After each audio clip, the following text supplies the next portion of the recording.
Hey y'all, so today we're going to use everything we've learned about shading and value to shade our fruit from the still life that we made a few weeks ago.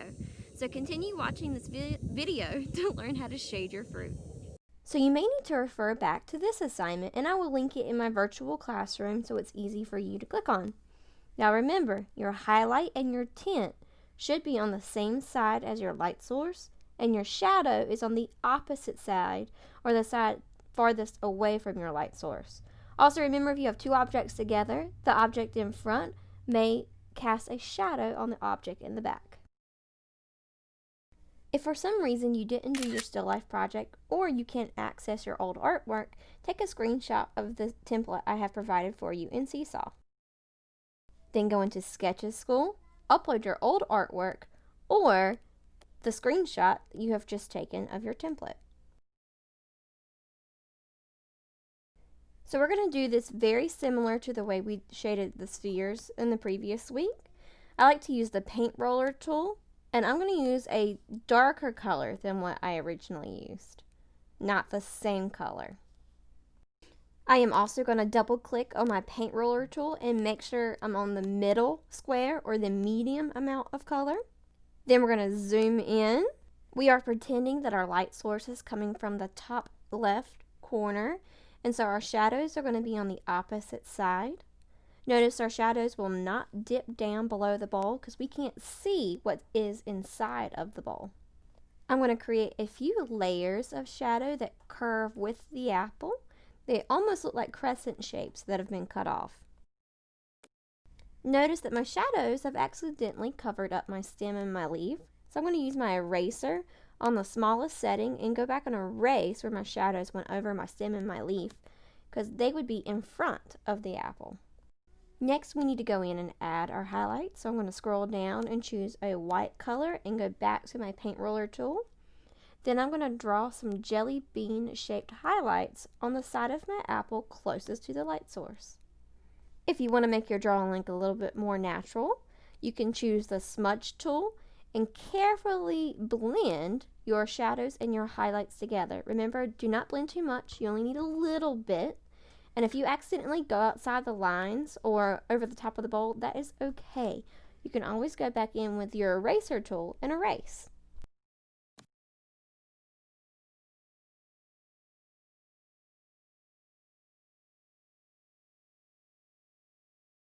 Now we're going to take a look at the apple in the very back.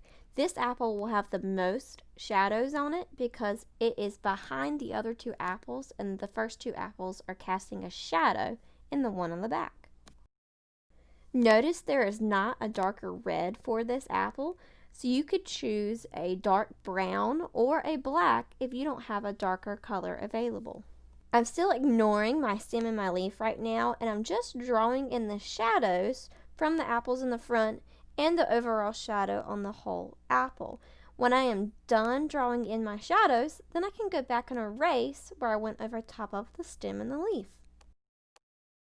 Don't forget to add in your highlights in the places closest to the light source.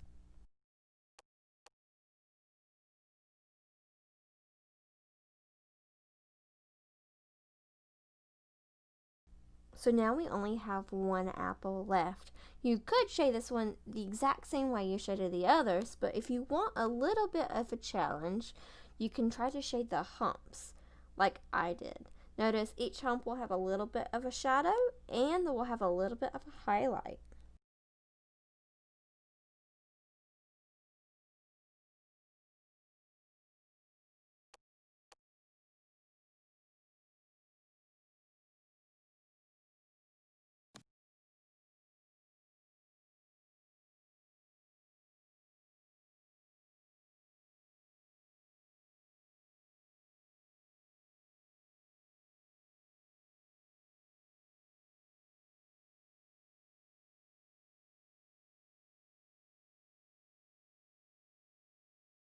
Now the last thing for you to do is to zoom out and check all of your edges and lines.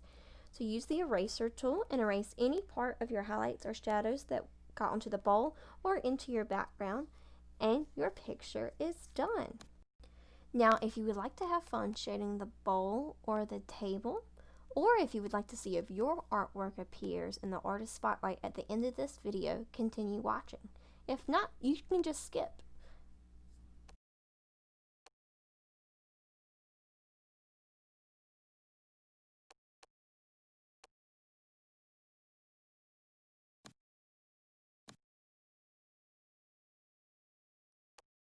Here is a close-up of our artist spotlight, and I'm going to show this artist how they could shade their work.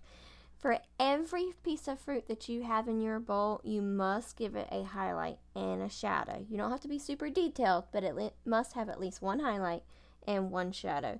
Now this person went above and beyond, added grapes. I had a few of you out there add bananas. Some of you had your grapes hanging out of the bowl, and I loved it. These still lifes turned out amazing.